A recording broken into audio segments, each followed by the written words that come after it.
Welcome back to Do This, Not That. And sometimes I'm excited at doing these podcasts, but no, then that's not always true. This time I am. Because you know what? In your career, if you're lucky, you get a handful of people that you work with that actually become your friends.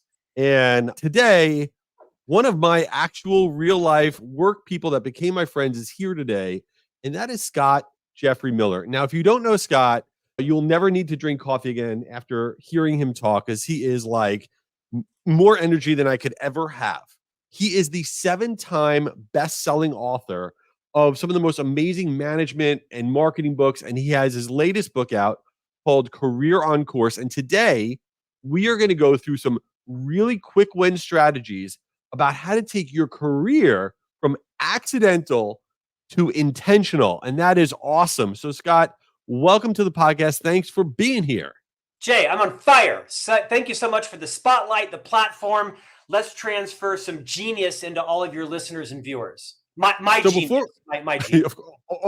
Always you're a genius. So before we get into all things that is your genius, and you're going to share some of that wisdom, how did Scott become Scott? Who are you? Oh, I became Scott for two things. One, a lot of people believed in me, right? People believed in me more than I believed in myself. They forgave me. They pre-forgave me. They took me to the woodshed and had high courage conversations. They shepherded me into responsible, professional. And two, I worked my you-know-what off. Forget Chat GPT right now.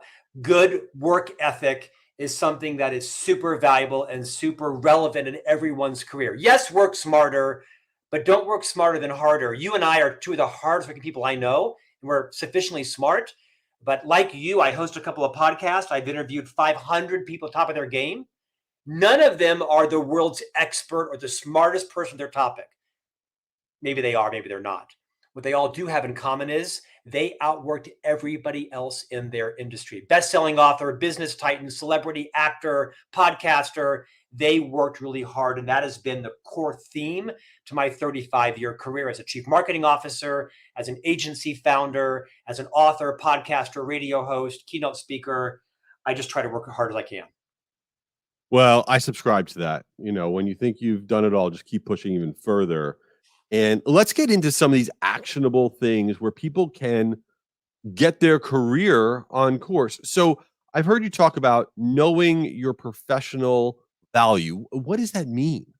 So this is a little counterintuitive, right? So the book is called Career on Course, 10 Strategies to Take Your Career from Accidental to Intentional. I've just, after 30 years, including a decade as the CMO of a global public company, I saw so many people's careers implode or stagnate or become what I call a career cul-de-sac because they weren't more intentional. Strategy number one is called know your professional values.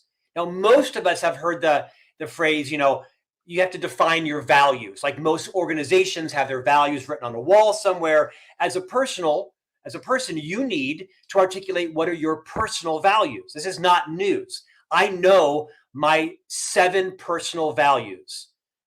That I illustrate them in an acronym, PHILPAL, PHILPAL. Purpose, health, integrity, loyalty, positivity, abundance, and learning.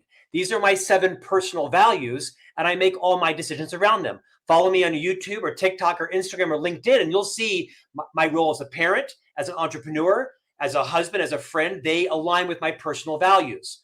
Most people have not, Jay, taken the time to articulate, write down, and hierarchically organize their personal values. No one takes it beyond that and articulates their professional values. Against the vitriol of some people on Reddit, I think you need 2 sets of values that integrate. For example, Jay, my number 1 professional value is to maximize my income. I'm the sole provider for 4 people in my family, and I take that role very seriously. My number 2 professional value, meaning the things that I value in my career, my employer. Number 2 is to work with and for a brand that I'm proud of, that I respect. That if I come to a cocktail party and say, where do you work? I say Franklin Covey. You say, I love Franklin Covey, not I hate Franklin Covey. And number 3 is to work with and for people that I like and love, and that like and love me. Those were my 3 guiding professional values, and I made all my decisions around them. By the way, number 1 was maximize income. Could I have owned a hedge fund?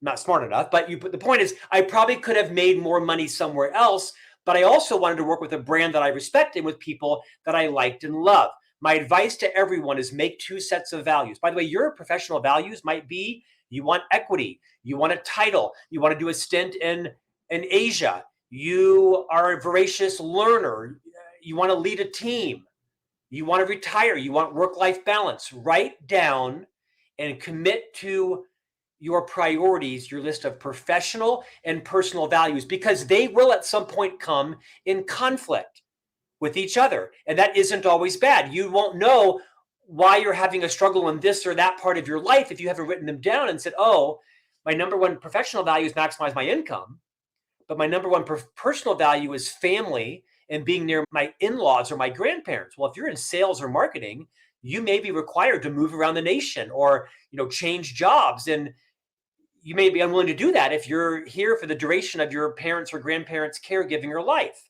It's important to write them down to know when they are in conflict and when should one trump the other.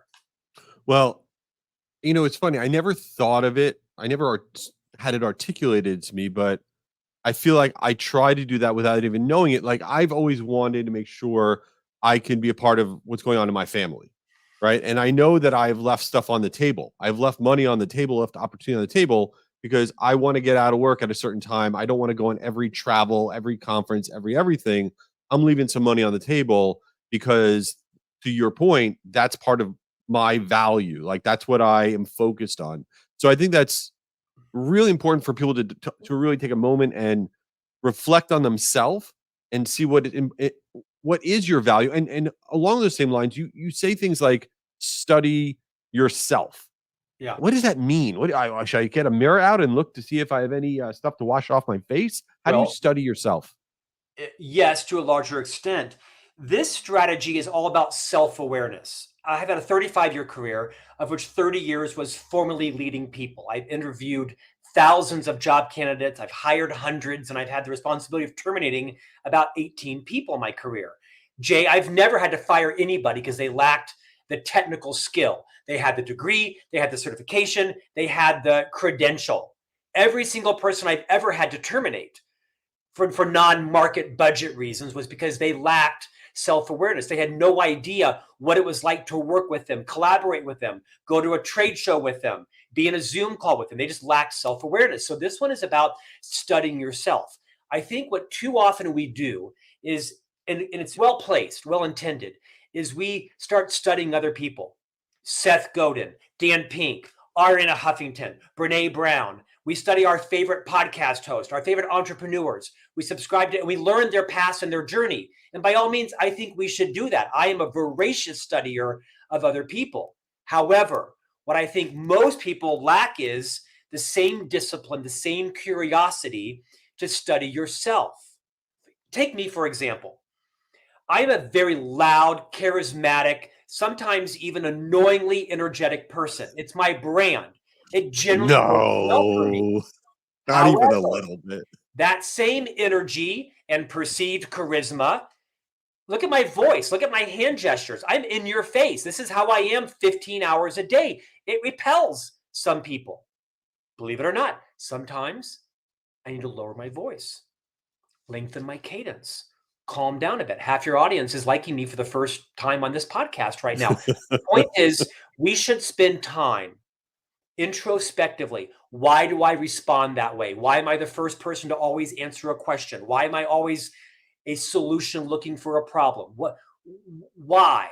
Why do I act this way? Why do I do that way? Usually because your parents, quite frankly, inculcated this in you, or your caregivers. Forgive them. But this is a powerful exercise to get feedback, to go to trusted people to say, hey, what are 3 things I do that delights you? What are 3 things that I do that annoy you? What do you think my superpower is? What do you think is the biggest trait that is my superpower, but I overplay it so it becomes a liability for me? All of us have blind spots. And if you want to study yourself, you can't do that alone in a retreat. You've got to ask trusted people in your life, what do I do that annoys you? What do I do that delights you? And then calibrate Where should you make changes? This is vital to growing your career. And don't be defensive. When people give you that advice and they say, you are a little annoying or whatever, you got to receive that and say, thank you. Thank you for telling me, right? Let's talk about that. Most people are cowards. This is not a character flaw. This is a personality trait. Most people will not tell you the truth. Why? Because they don't want to be the bad guy. They don't think you can handle it. They don't have the skills to articulate it in a way that won't offend you. They either have an excess of courage or a deficiency of diplomacy. These are skills most people haven't developed. So when I go to Jay and say, Jay, what are 3 things that I do that you think are my biggest Achilles heel? I have to make it safe for Jay to tell me his truth. And when Jay does tell me, to your point, Jay, I can't deny it, deflect it, dispute it, or say, but Jim always does that and I react to that. No, I have to say, Jay, can I tell you? Thank you so much. That was such a gift. By the way, that kind of hurt, of course, because I have a conscience, but I appreciate that. Jay, can I ask you a question? When I'm doing that, what's going on? I know you're not a psychiatrist, Jay, but do I seem insecure? Do I seem in over my head? Do I seem jealous?